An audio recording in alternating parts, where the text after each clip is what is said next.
I'm just one of many killers that's a part of the set. Y'all be talking out your ass like it's none of us left. You must be higher than giraffe pussy. Hey, what's next? Y'all don't really want the competition taking the belt. I'd rather die than take an L. Y'all don't know how I felt. I be murdering the game. You just play with yourself. You kinda wanna say my name, but you got no help. I believe in Mr. Chaos. I'm rocking the bells, but it's dinner time. Fucker, I'ma help myself. I don't want one bite, bitch. I came for the plate, cause I'm hungry like a dude with no food for a day. I ain't really wanna snap, but you rappers on the way down. I'ma fight till my last breath, never lay down. Hear you talking shit, but I don't care what you say now. Hustle till I hit $1 billion any day now. I'm just on this podcast tip to hit a lick, while you mumble mouth rappers on your knees suck a dick. Claim to be a fighter, but we know that you's a bitch. Half you hoes ain't even writing all the lyrics that you spit. I've been putting in work, but y'all don't know. All right, we got to update that a little. We talked about how we have issues. I just played the wrong fucking song. Oh, it happens. But for those who are wondering, that was Mike Farrell. That was the Chaos Theory wins and losses. You can get that on I think he's on Bandcamp. He hosts the Chaos Theory podcast. Pretty good. your shit was hot. That was. I was sitting there like, okay. He got some bars in there. Yeah. So Lamont got some new walk-up music. Guys, for those who don't know, I'm JP. Next to me is Joe, and next to him is, Joe. He's a Boston stand-up comedian, but he's really been all over the place, and he's had specials on all the networks. Lamont Price. Whoa, what up, everybody? What's going on, Lamont? I'm just chilling. No, I've seen Lamont live a few times. We have mutual friends hanging out at different times back down in the alley when that was actually a thing years ago. Oh, the alley. I missed it. And I tell you, the style of comedy that he has could easily transition into a wrestling character. But I'll put him as a manager. He won't get in the ring, but he'll sit there and he'll kill you with his words. I'll be a Black Paul Heyman. There you go. You get that ponytail going. Now you're a big wrestling fan, right? Yeah, since I was little, over the past year, I've been watching sporadically. My mind's been elsewhere, but there've been, like anyone really, there's been some gaps. Yeah. But I've been a consistent wrestling fan since I was 6, 7. Like everyone really. I don't watch the current major product now. Too often anyway. Once in a while I'll catch the pay-per-views and stuff. What I watch is on Pluto TV. They have an independent wrestling channel, and I watch that. Okay. I check that before I check my regular cable. Pluto's clutch. Yeah, man. I like watching wrestling, like you say, the independent wrestling, or even back in the day. To me, it's kind of like they're wrestling with heart and not for the art, if that makes sense. They're wrestling because that's what they want. I see the guys on TV now are just going by a script and doing what they're told to say. Right. And it doesn't seem like there's real aggression to the fights. It's just kind of like, hey, we're getting paid to fight. We're getting paid to act like we're fighting right now. So we're just going to do it. You don't have your Roddy Pipers, your Jimmy Snookers, your Sergeant. Why do you think that is? Do you think it's because, say, back in the day when there was the territories? Because if you think about the Attitude Era, right? That was a perfect storm of guys. They had a wealth of young talent coming up, right? But then you had guys that, Stone Cold and Mick Foley and even Taker, even though he'd been in the game for a minute or been with them for a minute. But these are guys who honed their personalities and who they are and what they're about from years of the what was I saying? What's the word I'm looking for? I just said it. The territories. You learn that way on the road, all that stuff. Now you got a lot of guys, especially like in WWE, who basically it's like, okay, you're going to go to wrestling college. And they never really they aren't anyone yet. They don't know who they are, so they don't come off as genuine when depending on whatever their character is. They didn't have the years of the road and all that stuff to kind of grind that whatever into them to make them just become, I'm just who I am. It just doesn't seem as genuine now. If you fit into the cookie cutter shape that they have, then you're going to become that cookie cutter. Right. the ones that they do have now that have some road experience don't have like the international experience that the other guy that they had back in the day. Back in the day, before you got even thought about getting signed, you had to hit Japan or Mexico. Yep. And that just doesn't happen now. We get a question from the chat room over here from Josh. He's Yeti. He's one of the other hosts of the show. He's taking a little hiatus. He's asking, what you puffing on? Oh shit, man! I got this. So I got this yesterday. I've never had it before. It's called Humboldt Cookie, and so I'm assuming it was made somewhere in Cali, like in Humboldt County or something like that. I've never tried it. What I usually do when I have a strain of weed I've never tried before is I go on like Leafly or something and I check to see what it is, because I've had experiences before when I had more machismo about it. And I was like, man, I smoke that shit. Give me whatever. I ain't long over here. And then like, you know what I'm saying? The next thing you know, I'm on the moon. And like, I wasn't looking to go to the moon immediately. I was looking to like, let me cloud up a little bit. Don't take me out of the atmosphere. I wasn't ready to immediately go out of the atmosphere. Well, to check. Huh? How did you get up there? Did you get up there like Elon Musk and like were you riding in the Tesla, or were you going up like Bezos riding up in a giant dick? I was in sweatpants, baby. Like I was up there. Now I'm gonna beg to say that like this, it's you said Humboldt cookie. There's no actual cookie in it. No, I think there's a way. I think you got to like watch these shows they do on like Vice where they talk about how they make a lot of this stuff, like with edibles, how they kind of get the weed. Because when I first ever heard about like edibles, my dumb ass is like, so you sprinkle some weed in the cookie dough and then you bake it? No, it's like all about the butter and all that stuff. So I think there's a way for them to take, I don't know, for lack of a better term, the essence of a cookie and put it in with, as they cultivate these strains. I mean, this is serious business. You have the essence. Josh, who said what's up, likes to smoke some of that. He gets that Montana shit, though. Oh, you mean like from Montana? Yeah, that's where he is. Oh, okay. So it's that mountain stuff. That's what's up. And I just want to say what's up to Jay Buster, Randy Sean in the chat, and to Mad Dog Matt Kelly, too, checking us out. Thank you, guys. Buster, it's been a long time, man. Now, Lamont, did you get any of your comedic styling or anything from watching the promos of the guys wrestling back in the day? I don't know if there's a direct answer to that, but I will say that when it comes to the people that I sort of kind of looked up to growing up, and a lot of what molded who I am as a person, which is really what you see on stage, because what you see here is what I am on stage. In wrestling names, I would be remiss if I didn't mention the Macho Man. The Macho Man just was this. He just looked like a dude who just like, listen, I can out-talk you. I can fight if this needs to happen. He just seemed like a person that like, you definitely want to be. Macho Man is certainly a big part of who I am. Later on, obviously The Rock. Rock is just hilarious. Yes. Flair. I was always drawn to people who were slick talkers. When I was a kid, me and my friends wanted to be like Ferris Bueller. We wanted to be Zach Morris.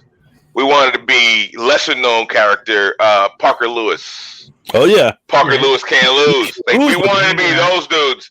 And so anyone who was good at talking, anyone who was slick at talking and wrestling, Macho Man was more forceful, but like guys like The Rock and those, like I always definitely.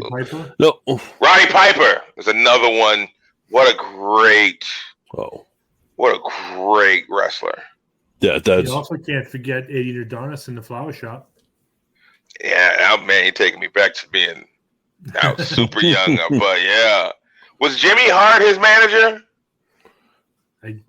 Was Adrian Adonis Jimmy Hart guy in the WWF? I think so. Might have been, yeah. Now, Flower shop. Who was a comedian made you want to do this? Because like it takes a lot of balls to get up there and try this. Oh, comedian. I mean, I have, my sort of my holy trinity of comedians I point to when it comes to getting into the game and wanting to do it. It's Eddie Murphy, George Carlin, and Richard Pryor. Those three. And I was a comedy nerd. Like I knew I wanted to be a comic at a young age. Okay. I just didn't know how to go about it till a little later. But I would listen anytime I got a little money. I would buy a comedy album, and I mean everybody. I listened to everybody from Eddie to Ellen DeGeneres to Dennis Miller to Bill Hicks to Damon Wayans, to Eddie Griffin. Like anybody, I wanted to hear everybody. I didn't care who it was. I didn't care how much I knew them. I was the kid who on the weekends back in the 90s, they'd have on Saturday nights it would be Comic Strip Live. Yes. Because we didn't have cable, so it was like syndicated around the country, but locally here it was on Channel 25, and I would watch, and I knew who all the comedians were on that. Dennis Wolfberg, Paul Provenza, Paula Poundstone, like anybody that was on there. I would soak up and I go to school. You see when Higgins Boys and Gruber, like anybody, so I got to do, speaking of Paul Provenza, I got to do Just for Laughs in Montreal. And like after the show, we're hanging outside and it's like, me and a couple comics, Paul Provenza's there.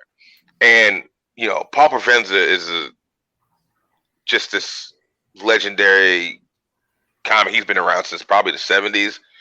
And I knew him. For me, it was like, oh my God, Comic Strip Live, like every other week, Paul Provenza was on there. And now we're talking, and he's telling me, he's like, I watched his stuff, man, and he told me I was brilliant. And then then we're smoking weed, and I'm sitting there like, if I got hit by a car right now, it's all worth it. You know what I'm saying? Like, this is it. That's funny. It's not funny that you're saying if you get hit by a car, but it's just how life circles. Paul Provenza had this show about, 8 years ago on Showtime called The Green Room. And it was just comedians like talking about whatever, but it was like a green room atmosphere, but the crowd could see kind of, that if you find out, that's all that stuff's on YouTube. That shit is so dope. Yeah, man, because I tell people about comedy clubs, I go, as fun as the show you're watching is, I promise you, the show on stage is the second best show going on in that club right now. The best show is going on in the green room. Yes. Is all ragging on each other? I sat in the Joe, what was the comedy club behind Bosco Soda? On the little side street there. Was that Nick's? No. Yeah, it was Nick's that was kind of behind the they got the hotel there right now. It's on the side street. I sat in Nick's one night. I forget the street it was and on. I mean, this was probably in the late 90s. And like where I sat was in the back of the club, and the comedians were all sitting next to me, going over their shit, and like they were calling each other out for stealing shit, like joking with each other. But it was more entertaining listening to them than what was on stage. We were ruthless, man. Yeah, I think you mean Warrington Street. That's the street Nick's is on. On a little side there, and then back we say stuff. This stuff that comics will say to each other. That and I'm not even getting into the whole cancel culture thing. Just years that we know that the crowd won't not that they won't understand it, but there's certain things that we'll just say to each other. Like we get real dark, and we just go. We know that people just generally latch onto certain words, for better or worse. They just do, and there's certain things you just can't go. I can't explain this to you why it's funny to me, but there's a legitimate reason why it's funny to me. And but we just know that, like, I remember years ago I watched not a documentary, but I watched this show that had the RZA on it from the Wu-Tang Clan. And he talked about how the Wu-Tang Clan has so many albums that will never be released. And he was like, because the world won't understand it. And I understood him. I said, I get that. Because there's so much shit that me and my friends joke about just for fun with each other that I know the crowd just won't understand. No, it's the same with JP and I. We grew up together. Different little crowds, the same time frame, same group, same within area, a block of schools. each other, really, yeah. And we get that. There's certain and a lot of it could be like neighborhood based. That's true too, yeah. Culture based, or ways, or even just it even could be the same thing said with a Boston accent is different than said with a person with a New York accent. Yeah, same exact words, but it's different. It's a different inflection. Do you think? I mean, you obviously now you probably have comedian friends that came up in different parts of the country, right? Do you think it was different, maybe harder or easier coming up in Boston, where it was like? I mean, comedy's pretty renowned here, whether people realize it or not. Like Jay Leno, guys like that. Oh, Boston is a breeding ground of great comics. You know what I'm saying? Like this is like for my travels and stuff. I would say the cities to come up in where the comics are going to come out of that city and be strong. And we'll just take New York and LA out because those are landing spots. Yeah. Boston for sure. Atlanta. Chicago, Houston, Texas, San Francisco, Seattle. This is just off the top of my head. Like if you hear a comic is from those areas, because the competition is just so strong. Right. Boston, look, when I started doing stand-up, and the guys that were like the legendary guys were, like the Lenny Clarks and the late great Kevin Knoxes and the Paul Nardizzi's and the Jimmy Dunns. They were so fucking good that you in a club like Nick's is not for the faint of heart. If you're not ready for Nick's can eat you. And I know there's places that comics perform where get a little soft. It's a little softer, more accepting, more listening audience. But you got to be ready for everything. And Nick's is one of those clubs where, like, you have to be on point. But the comics that came up in this city, it's a great city to come up and get good in without having a constant spotlight on you. That's so that way when you break out, it's like, where did this motherfucker come from? And you can get real good. Iron sharpens iron, or as they say, right? I was talking to Jimmy Dunn earlier. Jimmy Dunn is one of the best comics in the world. And I told him when I started doing stand-up, you almost made me quit. Because coming up my first year in Boston, I thought I saw everybody. Like, and everyone was great. And it was like, okay, I know I want to do stand-up, and I know I'm funny, and I got to see it all. So I got to go to every show. And I got to make sure I see every comic. And I got to make sure I work on my shit. And I got to a point where I didn't feel I was as good as anyone, but I felt like, okay, I know what I need to do. I know where I need to go. I feel like I've seen all the great comics in the area. Because before I started doing comedy, I didn't know anything about local scenes. All I knew about was what I saw on TV, what I listened to on CDs and stuff.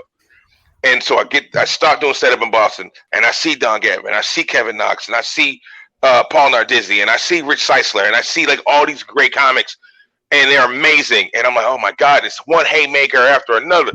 And I'm just trying to like, okay. But I got to a point where I was like, the wave I'd seen it. And I'm like, bet. I know what I need to do to try to hopefully one day be somewhere near these guys. I'm ready. And then I went to a benefit show just to watch. I wasn't good enough to be on this lineup. And I just watched.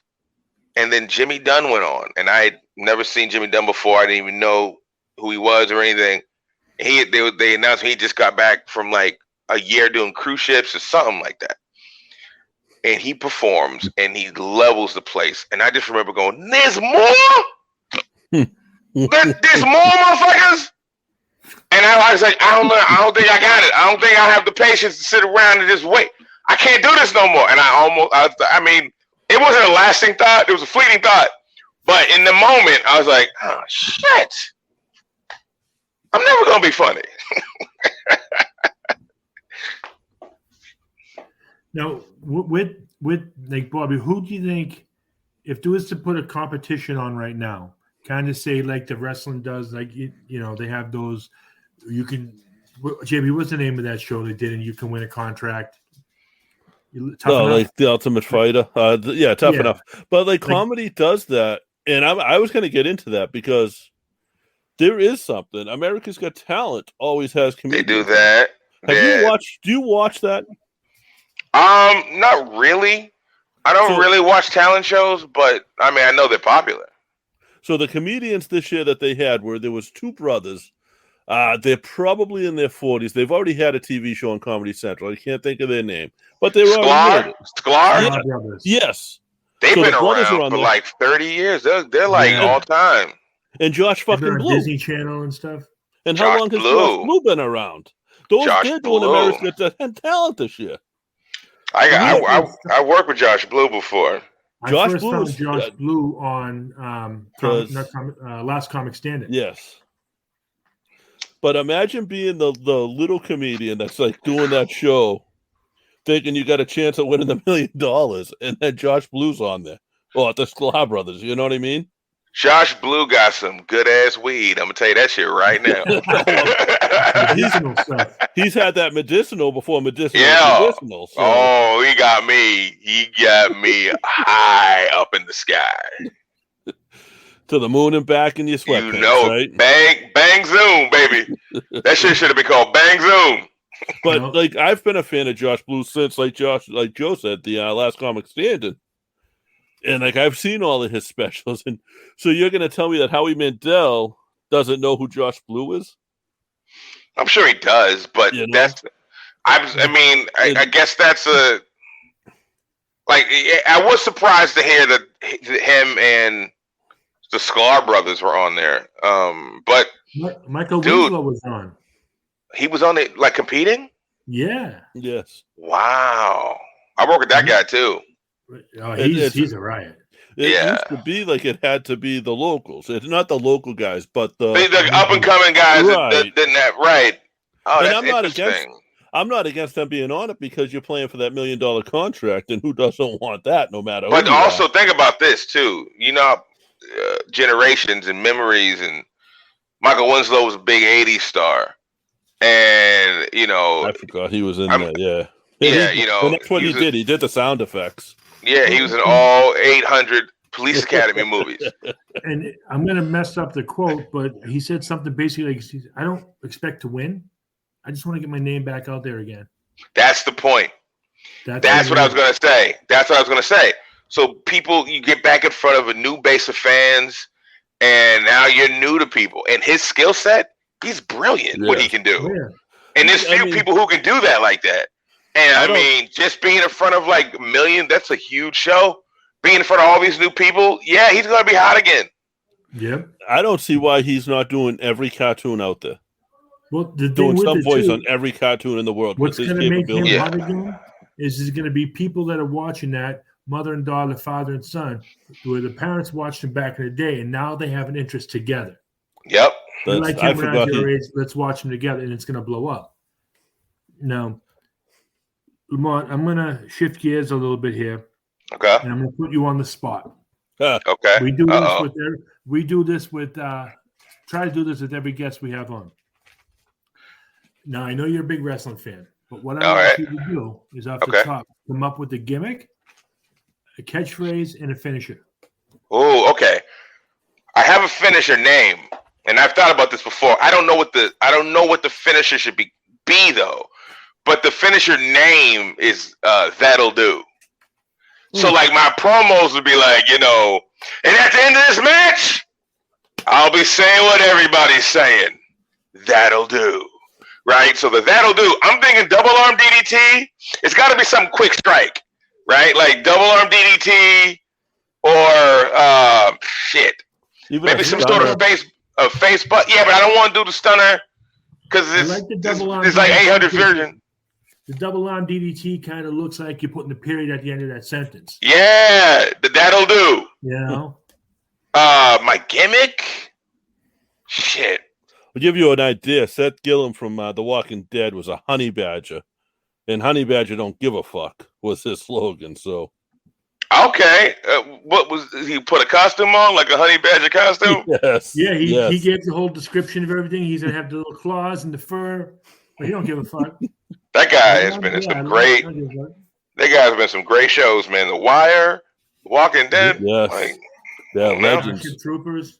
yeah, that guy, man, he's fucking great. I know him from working all the Comic Cons at The Walking Dead. Okay, yeah, he's good.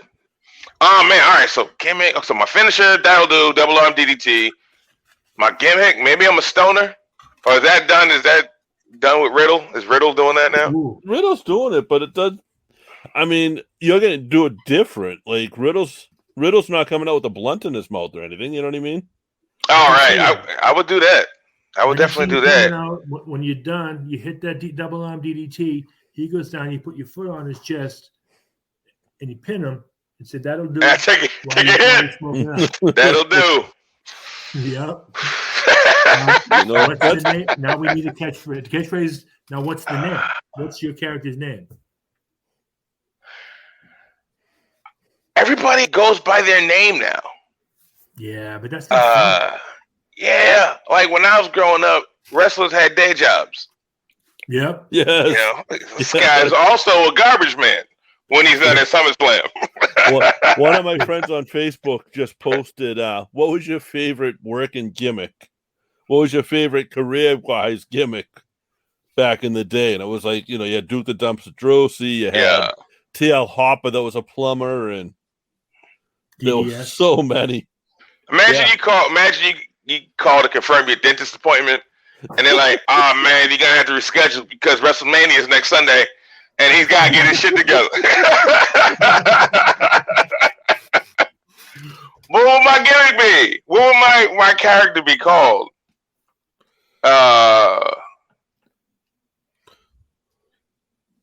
If I had a stable, since I smoke weed. If I had a stable, it would be called the Highest Order. That would be the stable. And I'd be shit. Trying to think like a weed name and like combine it with a regular name. You know what? You tell it like it is, right? That's what you do. You tell everyone like it is, so you're pretty blunt, right? You're just straight up blunt. The blunt king. Oh yeah! I'm the blunt king. Let me tell you something. Every night. Instead of you go, whatever. Yeah. I'm gonna take a nap. I'm gonna give away a figure if you guys don't mind. We're gonna spin this wheel here. Lamont, your name is on there now, so. Oh snap! What we're giving away this week is the Jerry the King Lawler Elite figure that just came out. I think it's a new figure anyway. Now, that's a guy I'd like to visit because he's a big nostalgia nerd, and I'm a big nostalgia nerd, and I'd love to visit. He's got like a lot of cool shit. Like I shit my pants this week when we tweeted it out. And he actually liked the tweet. If we get the guy, we'll tag him in it. Yeah, if they have a Twitter, I'm going to tag you. And once in a while, a few of the guys that we know will comment or something, but for the King to actually like it was pretty cool. That's great, man. Yeah, he's one of those dudes who's like his prime was well before me watching. So like I only really know his stuff from when he showed up in the WWF when he was older. Right. And like he had the feud with Bret Hart. So you watching when he had his feud with Andy Kaufman? That's before me. I've seen it. Yeah. Like I've seen it in documentaries and I've seen it on video clips of it and everything, but that was before me. All right, we got a winner. Stop and waiting for it to Bradshaw MW. Bradshaw MU, sorry. Bradshaw. Obviously a wrestling fan. Yeah. Then I'll have to be his partner. Damn. Damn, this shit's good. Damn. Yes, there you go.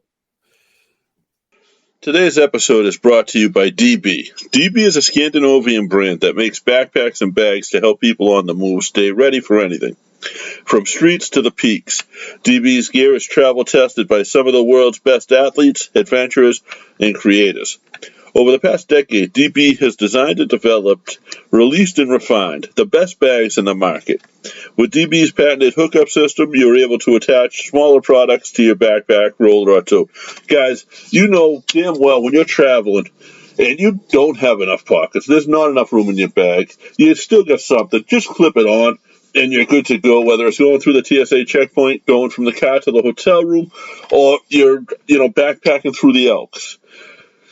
We are teaming up with DB to exclusively offer our listeners 10% off your next purchase by using the code POD10 or go into the link in our show notes. DB, it's time to move on. Time to get going. That's as you hit that fucking toe. Damn! Now, Nice. what made you a fan of wrestling? Do you remember? Man, I was a kid, dude. I saw people fighting for no reason, and I was hooked. I was like, I don't even know why they fighting, but it's enough for me. And we're talking like when I was like really young, so late 80s. And, you'd watch it. And this is also so we didn't have cable when I was a kid. So anything I saw was like the WWF stuff on Saturdays, the Wrestling Challenge, Wrestling Spotlight. But you go to like another channel, you find like some hidden gem of a channel, and it would just be like the AWA stuff, and just like wrestlers before they invented gyms. You know what I'm saying? Like you see those guys. Yes, where all they had was chest and arms. Yeah, that's it. That was it. It's like really Hogan's the vision of fitness that we're talking about with them big ass titties. All right, Hogan. Hogan's the vision. It worked. It definitely worked. But you think back on it, and you're in that. I want to be in that meeting when they had to sit around and discuss, like, okay, Hogan's gonna be our guy. He's gonna be our face, and there had to be somebody in there and go, but he's bald. Like, how we gonna? Yeah, he was bald. The best part about Hogan was he was bald, and he was the last person to know he was bald. He was the last person to know. That's hilarious.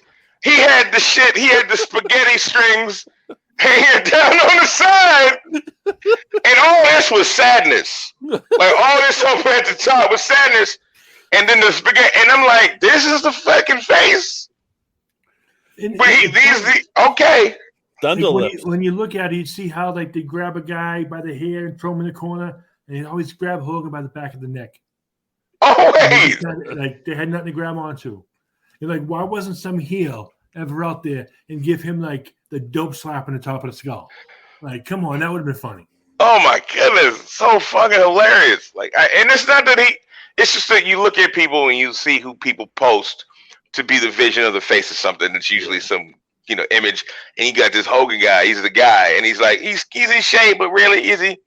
Not one sit up, and he's got the arms right, but the arms are just like specifically here. Rest of that shit is a mess.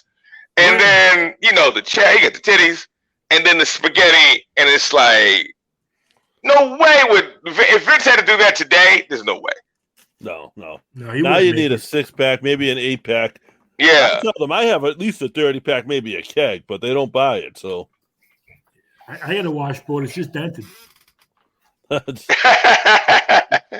yeah, now it is like there's not that big wrestler now. Now these guys are, a tall guy in the WWF now is 6 foot, 6'2", 6'3". They're big guys that come, but then they don't. I feel like a lot of times they don't know. Like Braun Strowman. Yeah, that's the big boy, but they didn't know what to do with him. Right, and he was massively over. Yeah, but they just kept booking him to lose to Roman.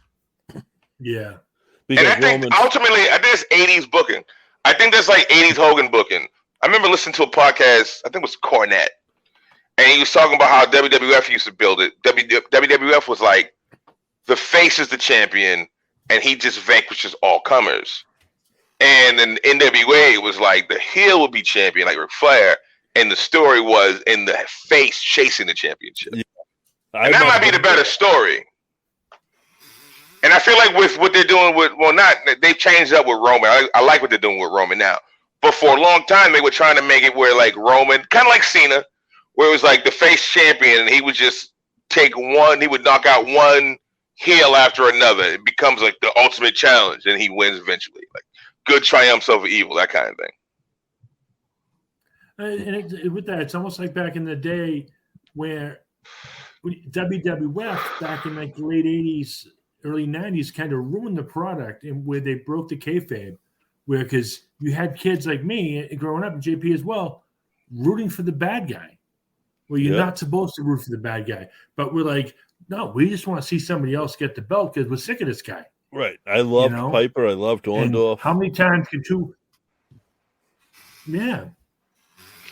Well, and speaking of back in the 80s, we got to pay our respects to beautiful Bobby Eaton. He passed away. Beautiful Bobby.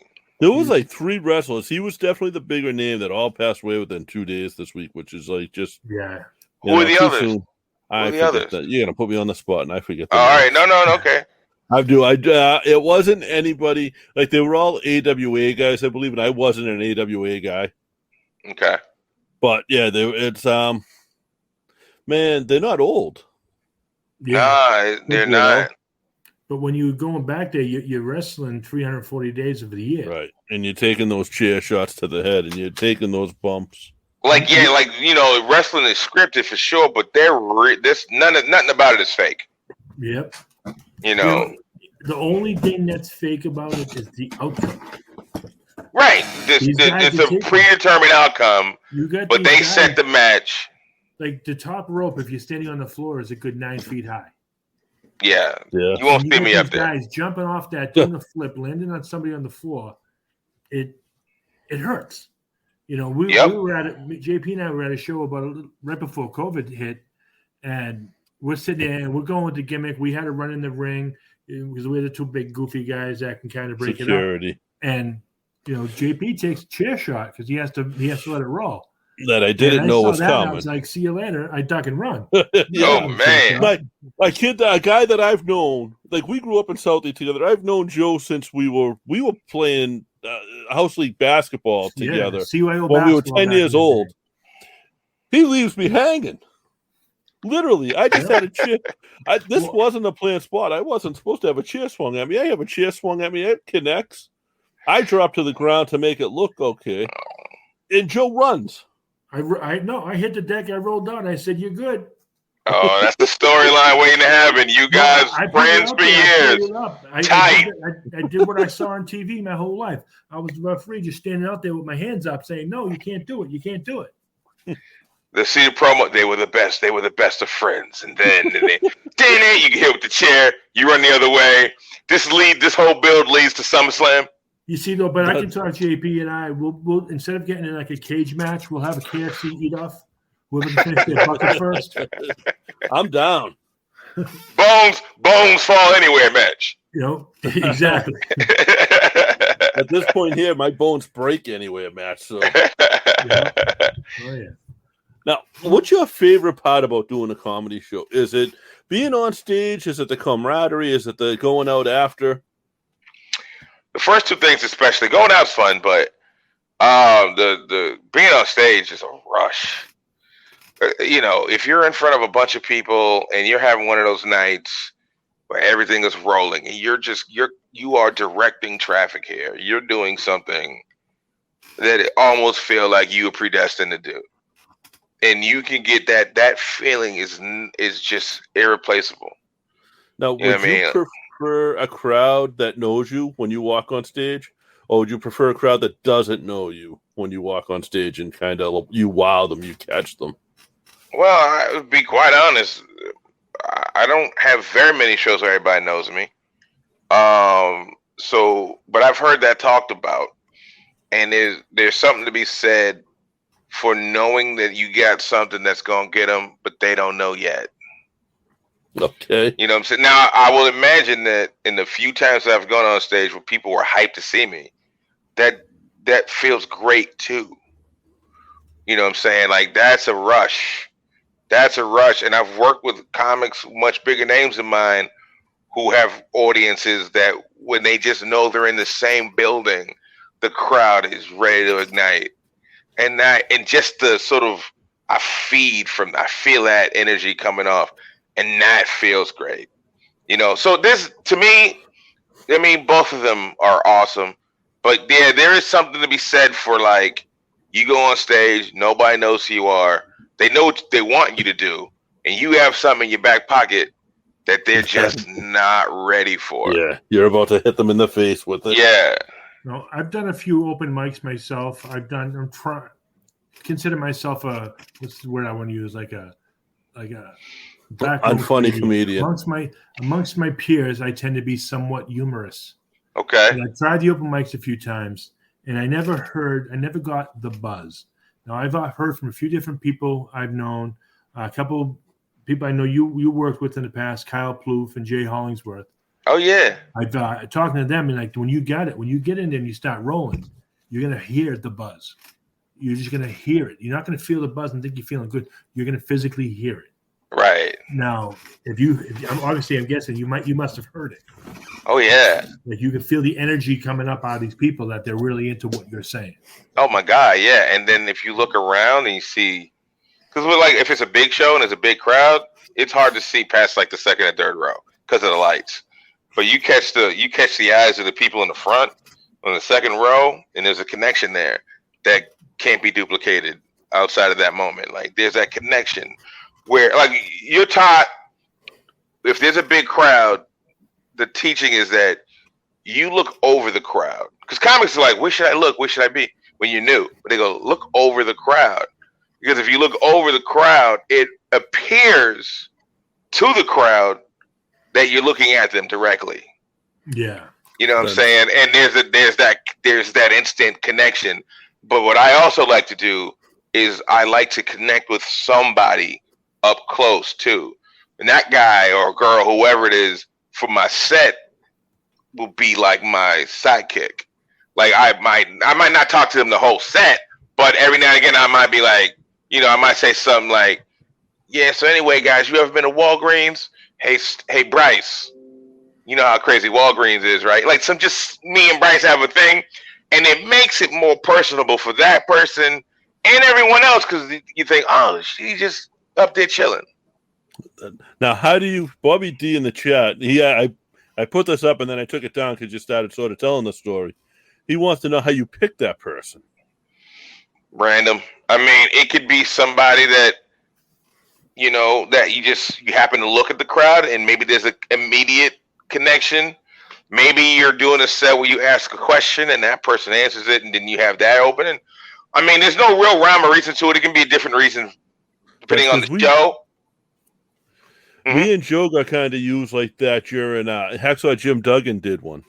Okay. And the guy who was promoting it was a local manager at one point. So I was talking to him at one point. And I just said, hey, I help out at shows. I know who you are, blah, blah, blah. And there was a drunk group of guys that they weren't heckling him, but during the Q&A, they were just being fucking idiots. So he'd be feeding us questions to ask Hacksaw. So the whole thing was like Hacksaw and us having a conversation about random stories about Andre the Giant fighting in a elevator in Japan full of Japanese people. You know, and that was pretty cool, like, for us, because I remember that now. And it sort of kept the show away from, because we were on the opposite side of where those other guys were sitting too. So it brought the attention off of that side of the room a little. So shit, that had to be a hell of an elevator situation.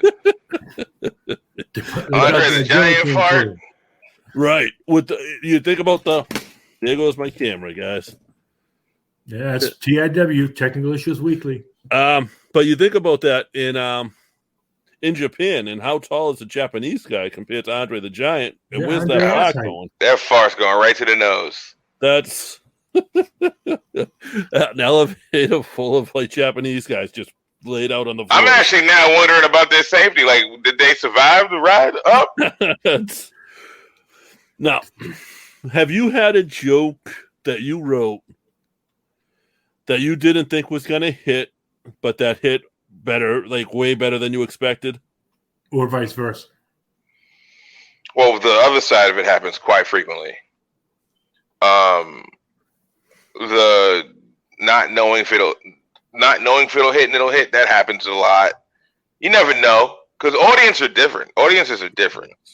You know, I was told early on, like, try a joke. If a joke doesn't work once, don't give up on it. You know, you gotta let that go a bunch of times before you decide maybe this just isn't the joke for me.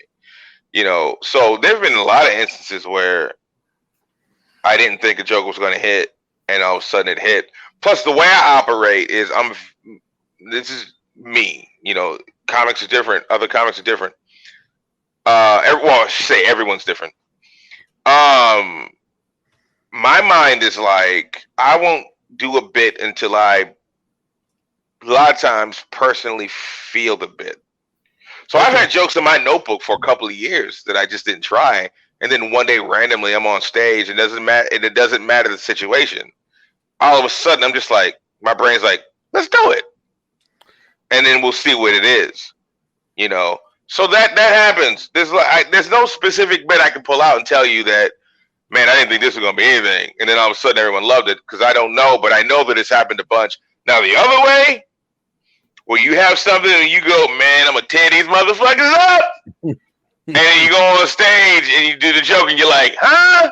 And the crowd's like, no. And next thing they're like a bunch of Japanese people in the elevator with Andre. Yeah. When that happens, do you sort of rearrange your set? Like, do you have a comeback joke? No.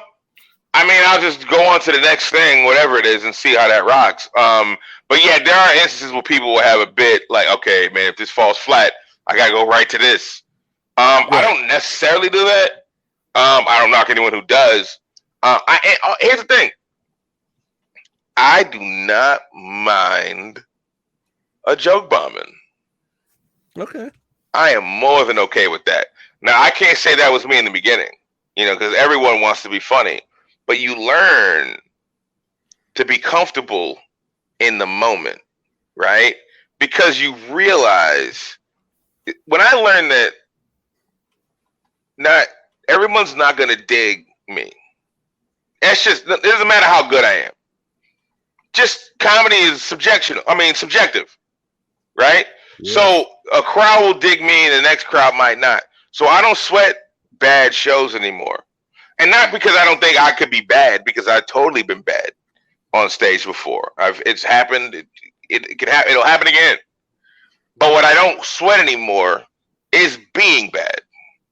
So that means I'll try anything. Like, I don't give a fuck. You know what I'm saying? Like, I'll say whatever on stage. The silence, and Dave Chappelle said this one time. Dave Chappelle was like, man, silence means they're listening. And that's like, yes, because if they don't like you, they'll tell you. I've had my favorite heckle of all time was a heckle that I wasn't meant to hear. And I was on stage and I was opening for Tommy Davidson, who is an amazing talent. Oh, yeah. I'm opening for Tommy Davidson. And I was doing, I wasn't doing great, but I was doing, And I was wrapping my setup. And I said, all right, guys, you guys ready for your headliner? I'm going to do my last joke. And then there was two guys sitting over here who didn't think I could hear him. And one guy looked at the other one and was like, it's about goddamn time. And I just thought it was hilarious because he said under his breath with such conviction. And in my head, I was like, I agree.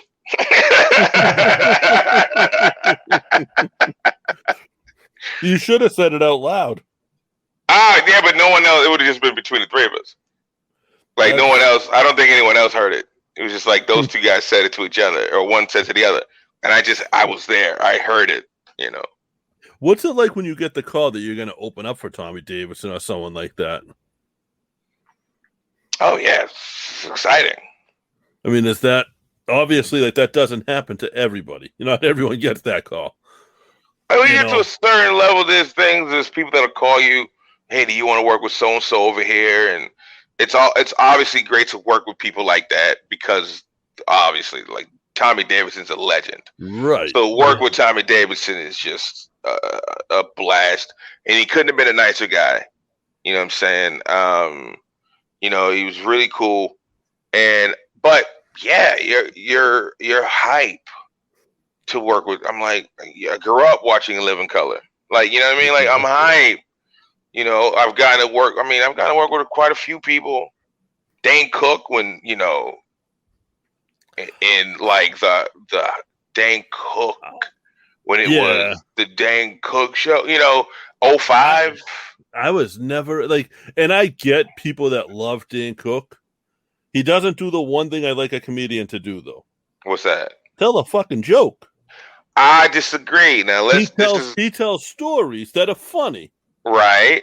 And I think he's great in movies. I'd never liked his stand-up, and that's a fair point. So I'm not going to try to convince you otherwise, but I will say that I think a lot of Dane gets lost to people in his antics. He's so animated on stage. Right. I think a lot of people lose. Like I listen to when anyone work. I listen to him. And forget all that stuff.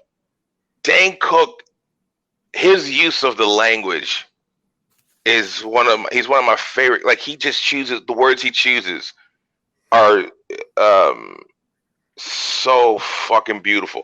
And at the time, the only other comedian I felt that used random language better than him was Dave Chappelle in that sort of time. But I mean, he's got the animation, and he's crazy, and he's wild. But he is constructing some fire material, you know. But I get it, And Dave is the kid in school where you're like, hey, would he sit down and go with girls looking at him? You know, I remember watching Dave Attell once. And there were some girls in the front row who looked like they were college age. And Dave Attell was like, you guys didn't expect me. You couldn't have. I think you guys were a week early for Dane Cook. I think Dane Cook is a genius for the way he promoted his stuff in the beginning. Like he used iTunes, putting single jokes on iTunes with like a song before anyone else was doing anything like that. Napster. He was doing Napster. He was using Napster. I think a lot of this shit, a lot of the social media shit owes a lot of gratitude to Dane Cook. Yeah. When you look at the rise of Twitter and the rise of Instagram and all, now it's the place where you go. Yeah. Dane was doing it before everybody. Right. I can tell you, like with Dane Cook, for me, I like his act. I like his comedy. I get it. But I'm kind of pissed off at him. Okay. Because he's over there, he's funny, and he's good looking. And you get me over here, I'm just a fucking pimple on the ass of the earth. Like he's too pretty to be able to be funny. It's not fair to ugly guys like me. All right, check it out. I'm gonna say this. And I'm not trying to be insulting at all to anyone. Dane Cook's not that pretty. Dane Cook's his attitude makes him pretty. I know a girl. This girl I used to have a crush on. She never loved me back. But I was going to open for Dane Cook, right? And I was like, you want to come by, check it out, meet him? And she loved Dane Cook. And she thought he was the hottest. He's so hot. And I take her to the show. And then like after Dane couldn't have been, he's the coolest fucking guy. And I introduced her to him, and they talked for a few minutes, and then she came back to me and she was like, you know, up close he's not that hot. I mean, and I'm not trying to diss Dane. Ladies love Dane. Yeah. But Dane carries himself. Look, man, you know how attraction works. Like if it were about my looks, I'd never get a girl's number. You kidding me? Mm-hmm. It's girls like personality, girls like, you know, they're better than us when it comes to that.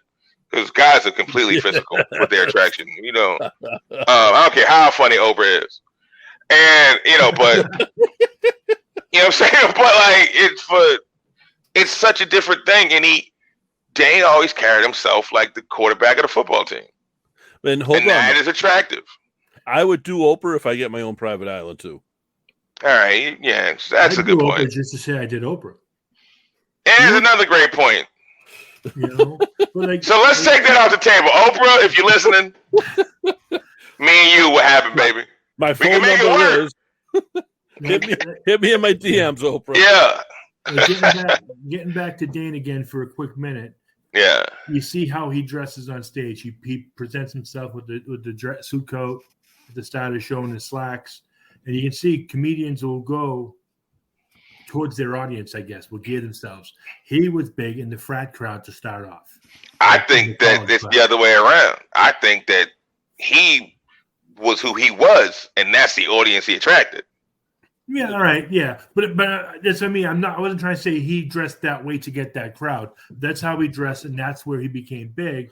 And yeah, the other comedians that are up there, and the T-shirt they pulled out of the drawer today might not even be clean. And they're up there just doing the thing, and they don't care. Dane Cook wasn't also always doing my thing. He also wasn't always doing arenas. Dane Cook did play frat houses at one point. You know, I mean, we all do the college shows. Everybody does the college circuit. And that's a big part of what blew him up because of his style. Right. And he was a young guy, and he was doing the colleges, and the way he was so attractive to that audience. That became his dominant fan base. Now, there's other people that dug him too, but that was his dominant fan base. Yeah. It shows when I worked with him. You know, this was like in 2005, like I was saying. I did a couple of times.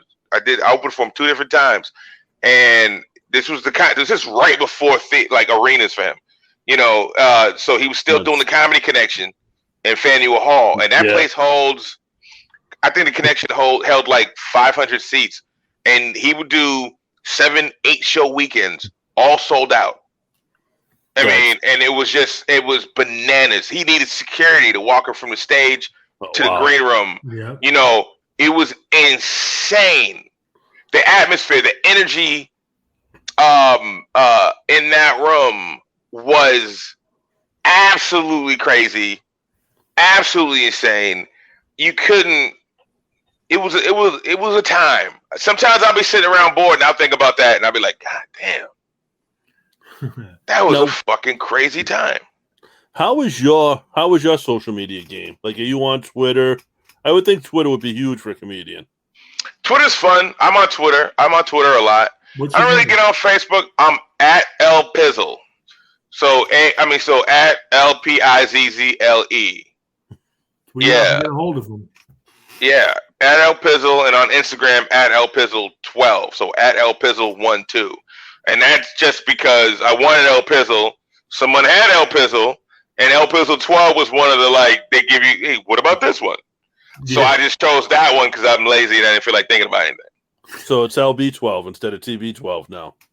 Yeah, LP 12. Yeah, LP12. El Pizzle 12. Yeah, instead of TB12. Fuck him. He's got slightly more Super Bowl rings than me. Listen, just a few. Yeah, I'm only down by 7. Right, only 7. That 7's a low number. That's a single digit. It's crazy. It would be 11 if it wasn't for team. So can't Lamont Price. Better believe it. Now, Lamont, I know, pandemic wise and stuff, there's not a whole lot going on. Anything at all show wise yet? Or has there been any buzz on shows starting back up or anything like that? I've done one outdoor event since I've been vaccinated, if you will. But other than that, things are slow going. I'm taking my time, kind of, I don't trust everything. So I think eventually, within a few months, if things go right, I'll be back out more full time. But right now, I know we were talking earlier, and you asked me about traveling. I have nothing on the horizon as far as traveling right now. It's just kind of slowly getting more comfortable with being around people, being on stage again, without thinking about the what ifs of me being on stage. And that'll take a little time. I mean, everyone works at their own pace, but for me, I'm just kind of trying to, I'm gonna tiptoe back into it, and then when I'm back full throttle, you'll know what's up. But now, if you get back into it, and they say you have to wear a mask on stage, how much do you think that would hinder you? It won't, because I've done that. Okay. I did the show I did. I wore a mask on stage, and I was going to take it off because I was far enough away from the crowd where I felt like it was fine. But I spoke into the mic before I took the mask off, just instinctively, and then I was like, "Oh, I can read this. This carries." And I asked the crowd, "You guys hear me well?" And they were like, "Yeah, I can hear you great." And I was like, "Fuck it, I got the mask on." That's I actually pitched to a wrestling promoter because some of the shows are starting to come back around that he take his top heel and have the heel insist fans wear a mask around him. And now this guy can go out and buy a $5 bag of 30 masks, sell them for $1 a piece, and autograph them. Now you got the heel over as a heel. The fans are going to hate it, but they're going to pay the $1 for the autograph mask, and you just made $25 like that off of one box of masks. And he got it, and his catchphrase could be, "There goes that mask man." That's so. But yeah, that Lamont, I hope to see you back on. We're wrapping up, coming back down to the hour now. Okay. I hope to see you back on stage, guys. Check out El Pizzle on Twitter, on El Pizzle12 on Instagram. Guy's hysterical. Go on YouTube, look up his stuff. Or go find, where have you done the specials? You've done the Comedy Central stuff, right?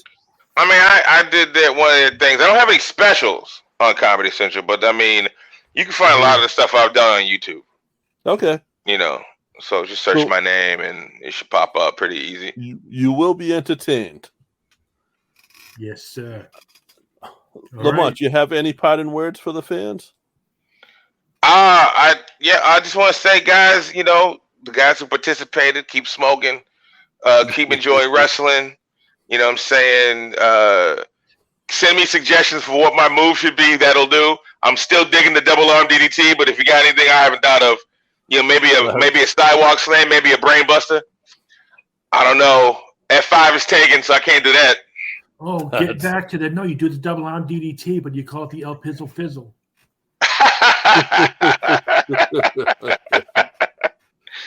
Yeah, just hit my Instagram up, check out my stories. It's Halloween season. I'm a big Halloween fan. Okay. So the season for me has begun mentally, and all my Instagram stories are going to be Halloween related for the next 3 months. Nice. So check that shit out if you're into that kind of goofy stuff, and say what's up. All right, and I'm going to speak for JP and Lamont, and I'll tell you all. See you next Thursday.